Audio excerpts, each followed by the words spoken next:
هلو ميك اب بنات، توتوريال سوفت شلونكم؟ سموكي من سناب الارتست دودو. اليوم لا تنسون قلت اللايك نسوي والاشتراك، توتوريال مع بعض. تعليقاتكم بس الحلوة اليوم أسفل توتوريال مقطع الفيديو. ثقيل، أحس ودي أتمكج. أوكي، أول شي راح أستخدم هذيل. طبعا هذيل بنات هما أنبولات حق البشرة. أوكي، شوفوا يجون كذي تنظفين فيهم بشرتك. هذيل بنات إذا استخدمتيهم ما يحتاج مثلا انت تحطين تونر، ما يحتاج مثلا تحطين مرطب، خلص هما كافي. الحلو بعد ان هذيل فيهم هذه عرفتوا نفس طريقة الأنبول بس على قطن. تقدرين تخلين القطنة مثلا، بحط لي قطنتين على خدي شوي. اوكي، هذيل بنات يسحبون الإجهاد، التعب، الإرهاق، ويقوون. لحظة أحطه بجبهتي. يقوون حاجز البشرة. شلون يقوونه؟ عن طريق الترطيب. راح أحطه كذي، خليهم شوي على خداداتي. طبعا توني قاعدة أحس اليوم شوي مبين على وجهي تعبان. اوكي،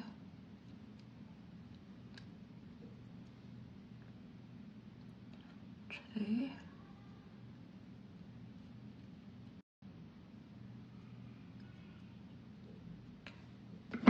الحين على ما هم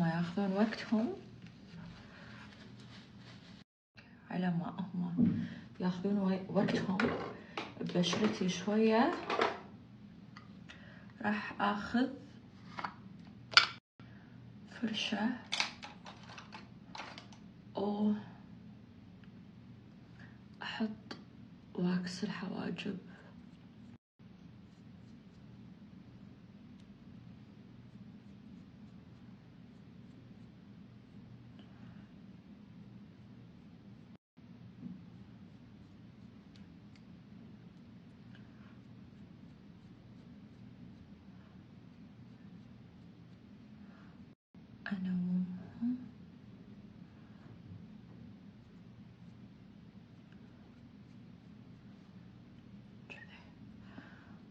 أنا وايد أركز على اللي ورا، لأن اللي ورا دايما عندي عردين ينزلون يرتفعون بروحهم، فأكون حريصة حيل عليهم. أنا أحب أنوم شوي الشعرة.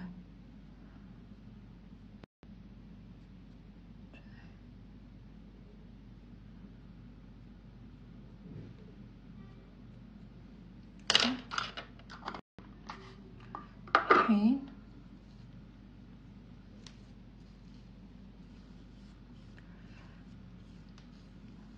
البنات صدق عجيبين ايش كثر راح تحسين البشرة وايد مترطبة. يعني حلو حتى احساسها كسكين كير لما تحطينها ايش كثر تعطيك لمعة وترطيب وتغنيك عن كذا خطوة. بس تقدرين مثلا تحطين قبلها تونر، لأن هي ما فيها تونر، هي فيها ترطيب وايد عميق حق البشرة، وبنفس الوقت تعطيك الهايدريت سكن وتشيل التعب من البشرة. يعني أحس يمكن مبين عندكم الفرق أول ما صورت والحين، تحسون البشرة منتعشة مجددة، وخطوة وايد سريعة، وتعتبر بديل أنبولات. اوكي، هذا أذكر من قبل كنت أستخدم نوع من نفس البراند لونه أخضر. هالمرة حبيت أجرب هذا، إن أحس أبي شي حق تجديد البشرة ووقايتها. الحين راح نبلش مع الفونديشن. راح أستخدم هذه الدرجة اليوم رقم 2 خالصة بصراحة. مع الكونسيلر راح أستخدم الكونسيلر درجتين، بس قبل ما احط اي شيء بوجهي راح ابلش بهذه الدرجة اللي هي شوكولات كيك. احطها تحت عيني ووزعها بصبعي. اوكي، هذه درجة انا احب طقة الكوركتر فيها. حق الفاتحة مثلا مثلي او الحنطية المتوسطة وفيها هالة، احب اوزع بصبعي اذا انا مثلا كنت احس اني انا تعبانة او فيني اجهاد بشرتي. لما توزعين بالصبع قاعد تسحبين كمية او قاعد تقللين منها. اوكي كذي حطيتيني عندي اثر خام. اوكي الحين صار وقت الفاونديشن.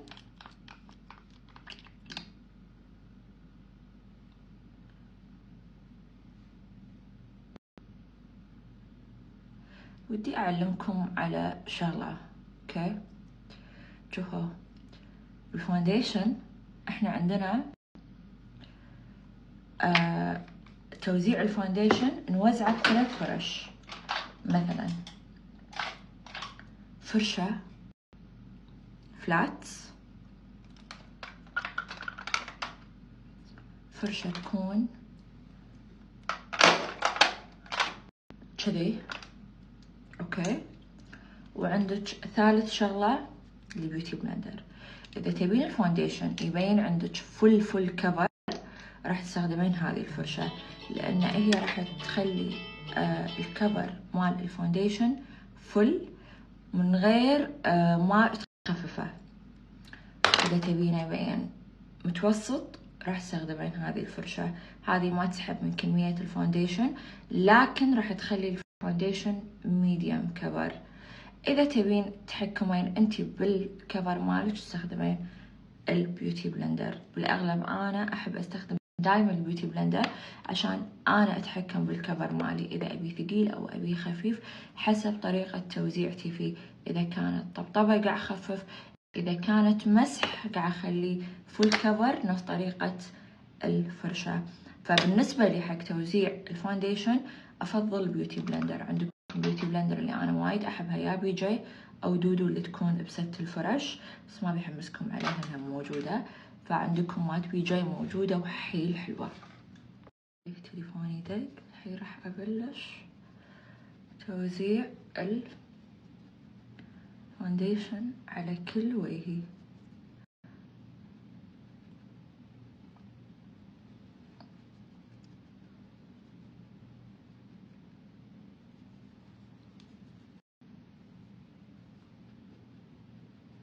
حتى على عيني انا ما احط برايمر، فاعتبر الفاونديشن والكونسيلر هما البرايمر حق الشادو مالي.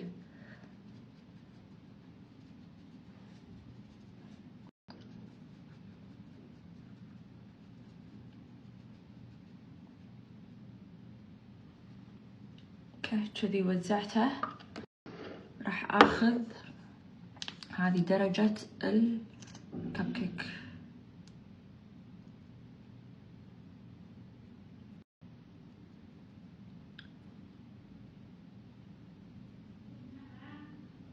انا احطه هني عدل، وهني عندي هذه الاماكن. هني عندي تصبغ، هني عندي تعرفون نفس الكونسيلر اللي لونه شوي طقة صفار بس يطلع، ولا غلطة هذا الكب كيك. هذا اوريدي عندنا، يعني ما يحتاج اني انا اتكلم عنه انه هو البستلر عندي. كذي واوزعه.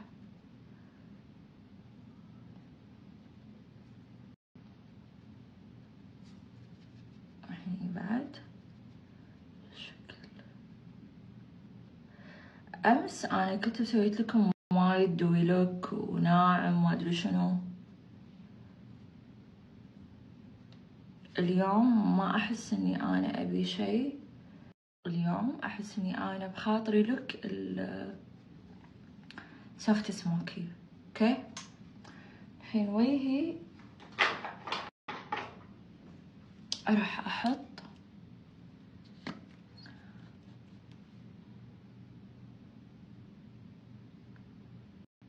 هذا أموت عليه اللي هو فرنش بينك،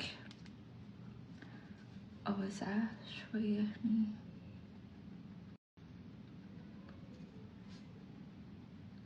لونه حلو هادي، هو الكونتور اثنينهم مع بعض.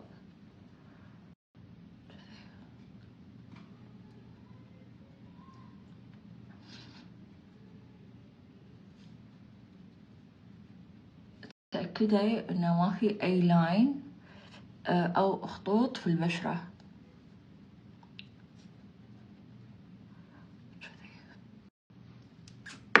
تمام. الحين راح اخذ اللوس باودر. لوس باودر احس بنات اغلبكم لازم توزعونها بسفنجة، انه يا نفس السفنجة اللي قاعد تستخدمينها يا بهذه مثلا تراينجل باف، حسب انتي شنو حابة.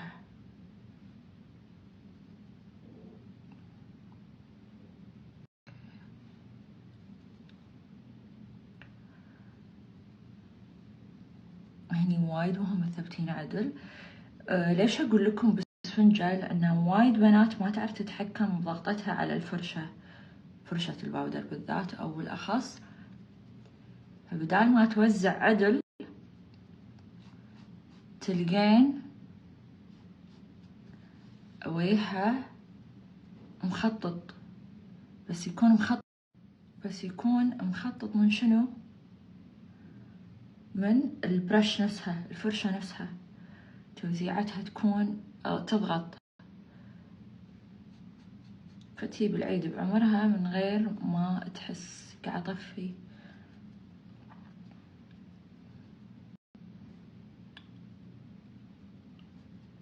وجهي،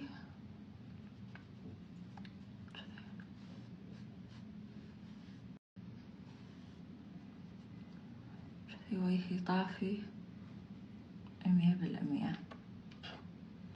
اوكي الحين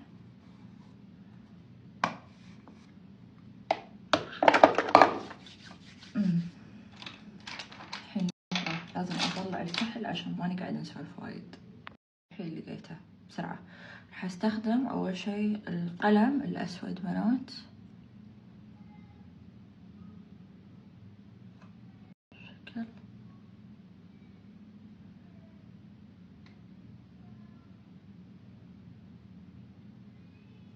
شي. هذا بنات دودو، حطه بعيني من داخل. طبعا انا من زمان عن لقطة الكحل الاسود داخل عيني، حطه هني. قاعد احط عدل بالزاوية. لما تبلشين بالكحل الاسود ترسمين ملامح السموكي من البداية. اوكي كذي. هذا بنات صدق عجيب، بس ترى اسود يعني كونوا حذرين. هو الاسود مع البيج اثنينهم مع بعض. عقبها راح اخذ فرشة تكون كذي فلات او شبه فلات بس قصيرة مدلقمة.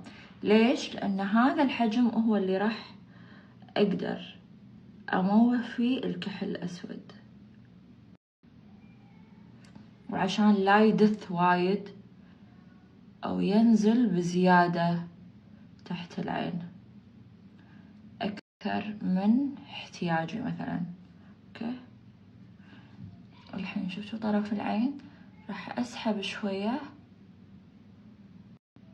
وراح اطلع عليه هني، بعدين ادخله لداخل.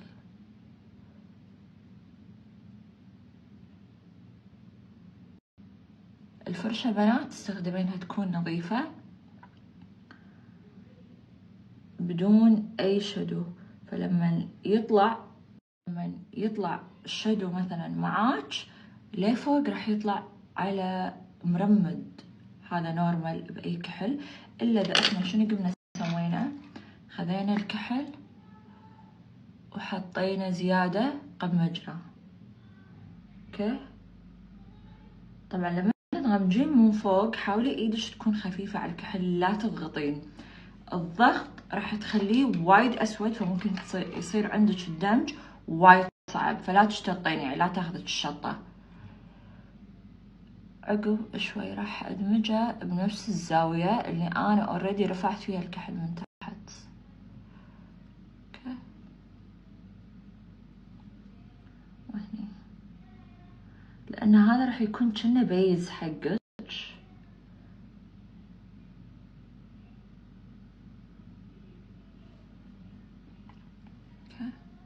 هني احس شوي رفعته، فش راح اسوي؟ راح امسحه بيدي، لان هذا ستيل هني رطب، ما حطينا احنا باودر او ما حطينا شيء نطفي فيه. الحين راح استخدم هذا البلت سوفت جلام من انستازيا، ماي فيفورت حق السموكيات او السوفت سموكي. اوكي، في درجة اسمها رستك، هذه خيالية، حوريك شلون راح تبين بالعين. شوفوا تبين بيور براون، بالذات إذا كانت فوق الأسود. أوكي،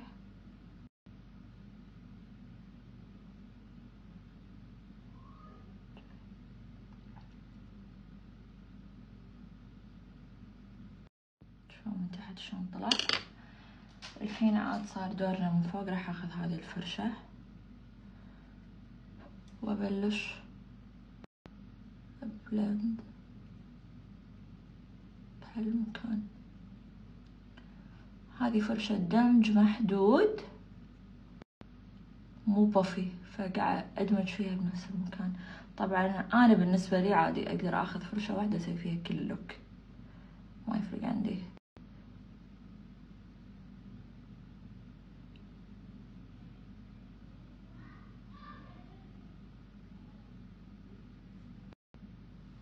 اوكي، شوي تحسون الأطراف مو نظيفة أو مو مدموجة هني. طبعا هذا ما همني الحين، لأن ستيل أنا قاعدة أدمج زاوية العين، وهي اللي أهم عندي بالنسبة لي فوق الأسود.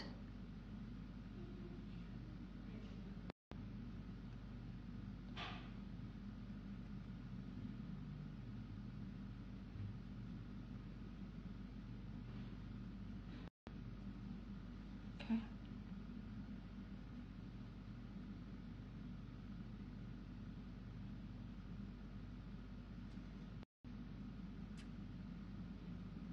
أسحب شوي لبرا. هني سوفت سموكي بالأغلب يخلون هذا اللون لون بيجي فاتح، بس احنا ايش راح نسوي؟ شفتوا الفرشة اللي اوريدي قاعدة تدمجين فيها؟ راح أدخل اللون هني، خليه خفيف كذي بنفس الفرشة، بس كني قاعد أطفي الأساس مالي مال عيني.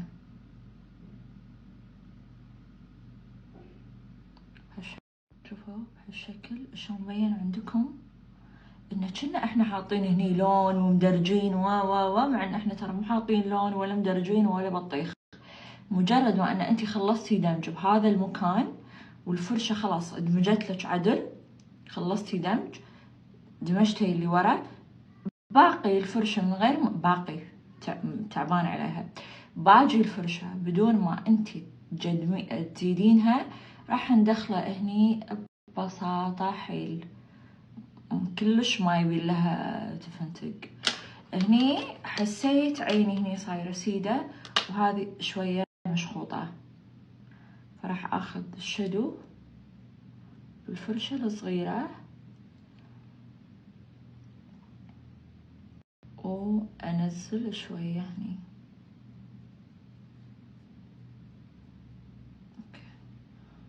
كذي صرنا أفضل. ما راح أطالع الحين لأن للحين أنا ما خلصت اللي أنا أبيه. أوكي، يعني شوي شوي قاعدة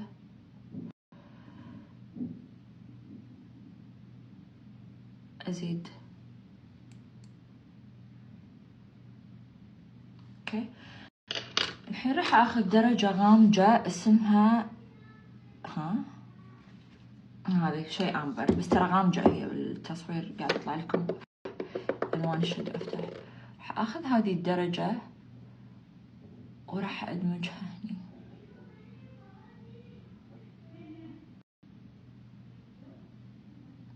بهالشكل وأدمج.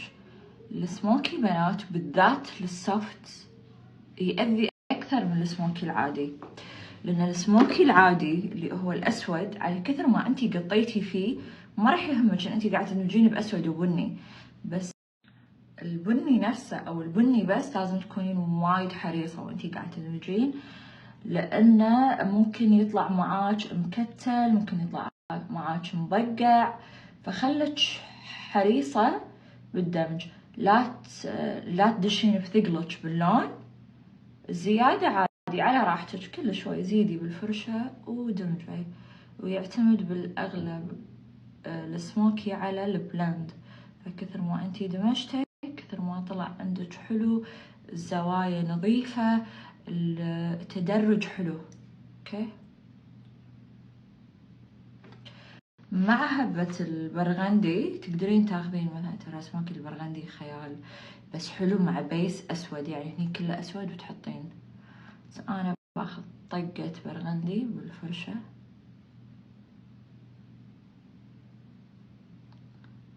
اوكي، بحطها تحت العين.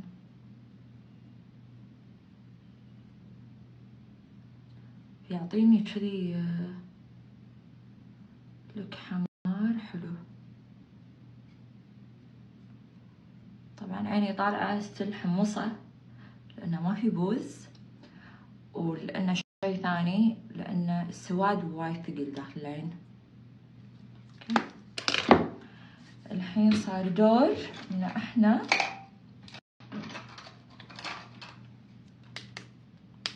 أبلش أطلع عيني. راح أخذ الايلاينر أسود. إذا بتسوين البوز بطريقة وايد سهلة وايد بيسك، يعني ما تتعبك، تاخذين ايدك راح نسحب هذه المنطقة كذي، فراح تكون عندي المثلثة واضحة وأرسم. لما أرد راح تكون مثلثة طبيعية. نفس الشيء هنا، راح أسحب كذي وأرسم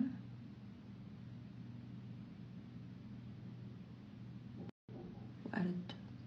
المثلثة راح تكون مثلثتك الطبيعية، مثلثة عينك، فأنتي رسمي عليها. حبيت المثلثة الطبيعية، رسمي عليها. هذا حق البنات اللي مثلا مو متمكنين برسم الايلاينر. اوكي، بعدين راح احط هني ضروري خط ضعيف. اوكي، خط وايد ضعيف بنات. لا تحطين ايلاينر فوق العين يكون عريض او واضح اذا انتي كنتي مسوية السموكي، لانه راح يدخل عينك لداخل زيادة. اذا تبين تبين وايد سودا راح نحط كحل، احنا اوريدي هني من داخل ومن فوق، بس مو الحين. راح احطه بعد ما اركب الرموش. الحين طبعا انا عندي كم رمشة بعيني للحين لاصقين، فباخذ كسارة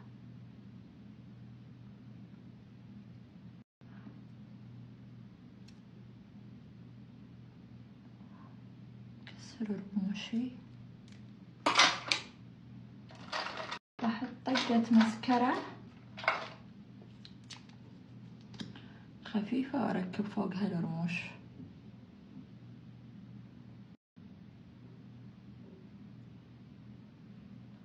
بس قاعدة اشيل البياض.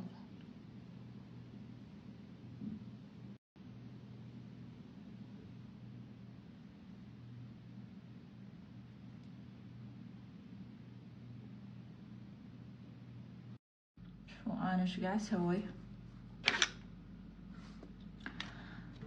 عشان اختفيت وايد أحس. قاعد أركب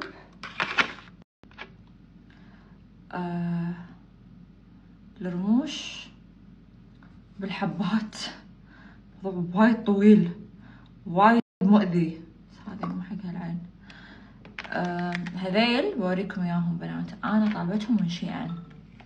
هم يكونون رمش كامل اقصصه، خلي كل حبتين بروح، كل 3 حبات بروح، وانا اركب على راحتي.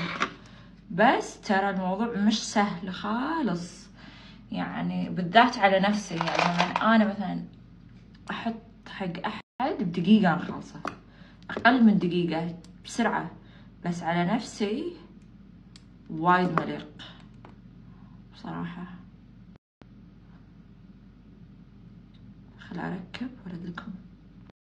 شوفوا الحين عقب ما ركبتهم قاعدة اضغط. طبعا شنو يصير؟ يبين هذا البياض وايد اوفر. فانتي لازم تردين تاخذين الاسود تترسين فيها المكان عدل. اوكي،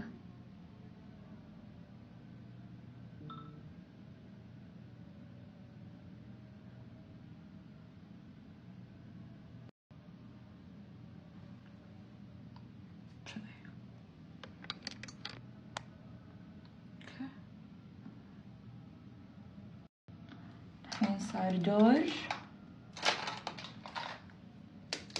الحاجب. هذا اتوقع عندي قاعد ينتحر او قاعد يخلص.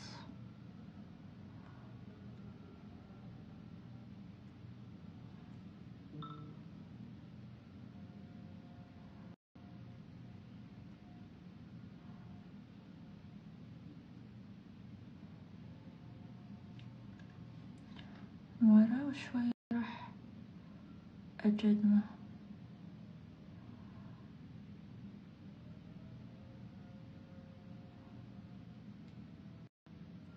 على يوم بصراحة أحس ودي أسوي لكم فقرة الرموش، وايد هالفقرة ودي أسويها، لأن وايد بنات يسألوني دينا شنو تحطين رموش وكذي. أنا ما عندي مكان معين، يعني أنا حتى من الهندي آخذ، ما يفرق عندي المكان. هنود أروح سرداب الشاي عادي أقعد ساعة أختار رمش ولا رمش بعيني.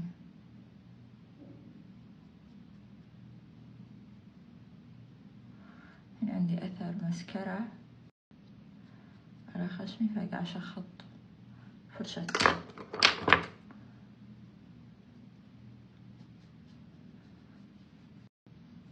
الحين نشيل عاد كل زايد من الباودر،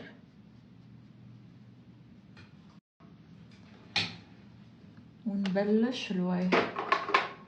راح احط ايش بحط يا حظي؟ البرونز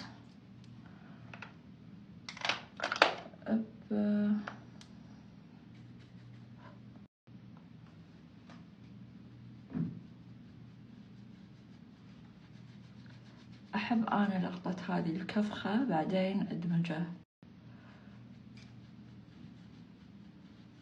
بالذات لان انا شوي احب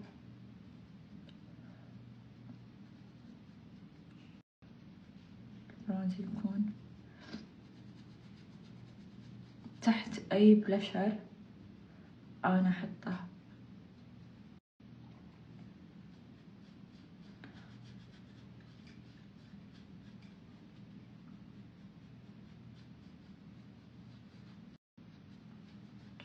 هي كلها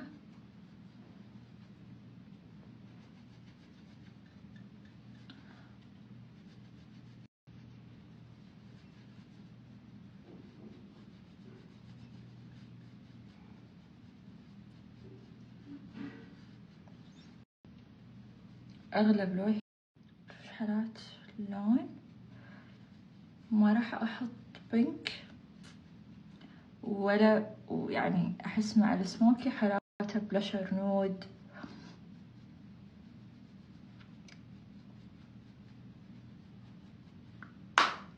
أنا أحس كذي حالاته مع السموكي نود. إذا شوي أبي لون أوضح أحط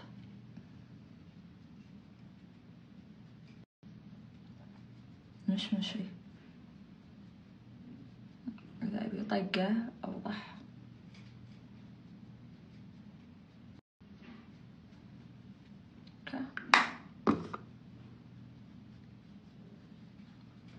الحين حمراء أكيد راح تكون براون نود، ما نفكر يعني.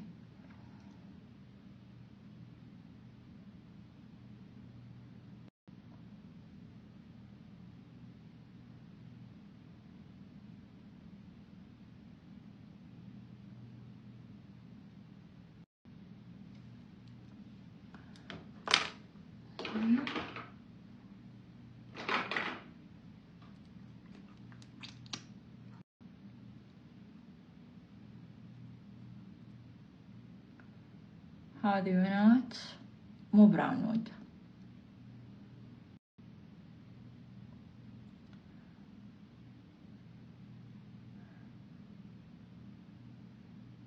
هذه سوفت نود، هذه شوي تصير على مشمشي.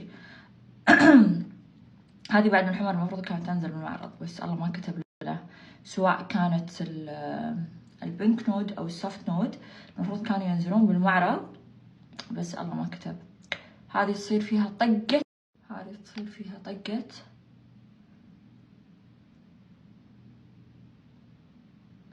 مشمشي حلوة.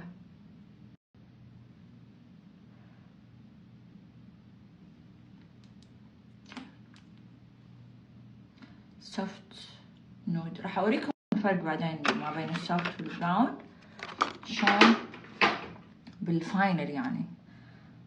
الحين بحط سكرة تحت كذي يكون هني بعد قدام وهني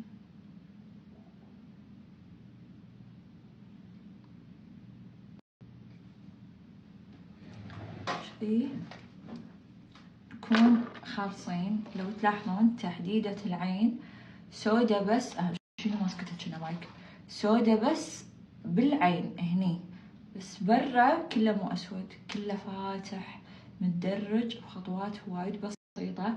من احلى اللوكات اللي صدق راح تجربونها حق السموكي ينن. ودائما انا احب هذا، يعني هذا السموكي هو الفيفورت مالي.